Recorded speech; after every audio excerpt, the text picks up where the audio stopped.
would like to thank you for spending your time with us this evening, celebrating this beautiful event with Amy and Mike.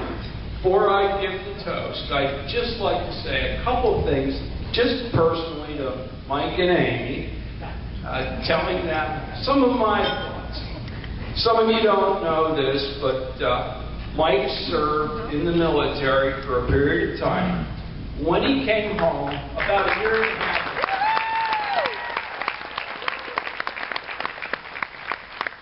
there was a 2-week period from his discharge until he began in the School for Wildlife Conservation. I did not think that was a very long time to kind of wind down. And to be very honest, Mike was not a real friendly guy. He just was not. He'd go out on a weekend, he'd come home, he didn't talk, he was short with us. And it was a rough go of it. In fact, I remember saying to my wife, Barbara, I wish he'd find someone.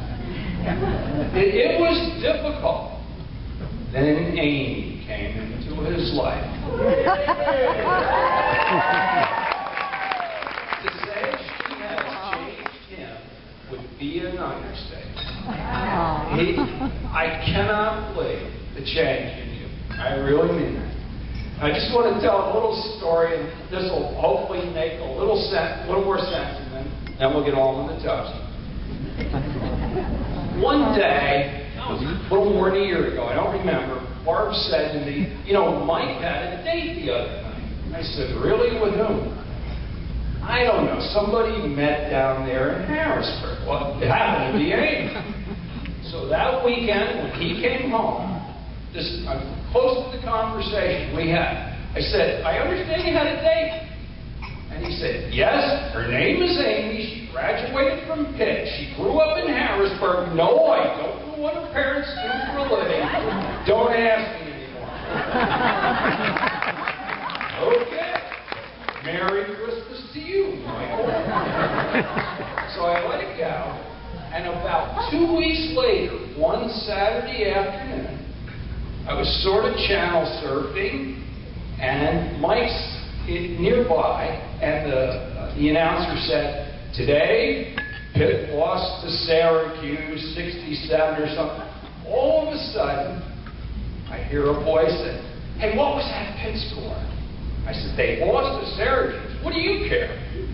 And then a couple seconds later, something went off and I thought, hey, did that girl you dated, she attended Pitt?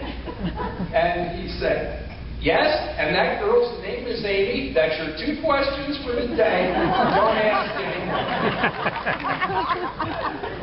Things have changed a great deal since then. I knew you were hooked when you told me you mowed her grass.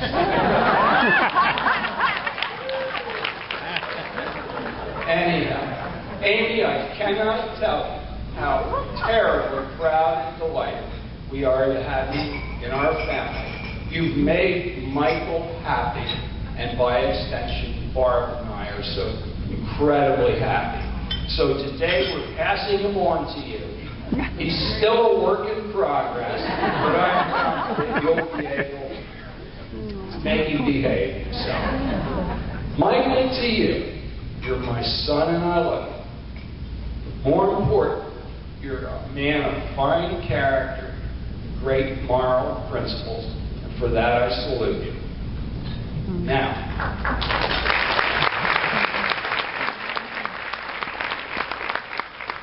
on the way over here, somebody asked me in the limo, Carl, how long were you married? I said, 41 years. He said, boy, what's the secret of keeping a marriage? I have no clue. I really don't. But I do think one thing, and I'm very sincere here. One thing I think is very important. Everyone has their own viewpoint, but for me, I think that word forgiveness, the ability to forgive. If you can't forgive, there's always doubt and distrust. If you can forgive, and really forgive, it's not easy to do. It can be be the happiest couple there ever was. Having said that, I'd like to propose a toast at this time. During the ceremony, we heard that phrase from the book of Proverbs, this is the day the Lord has made. Let us rejoice and be glad. And that spirit of joyfulness and rejoicing, join with me in raising a glass to toast this happy couple. May all the days of your life be as full of joy and fulfillment as this one is today. Congratulations from all of us. Thank you.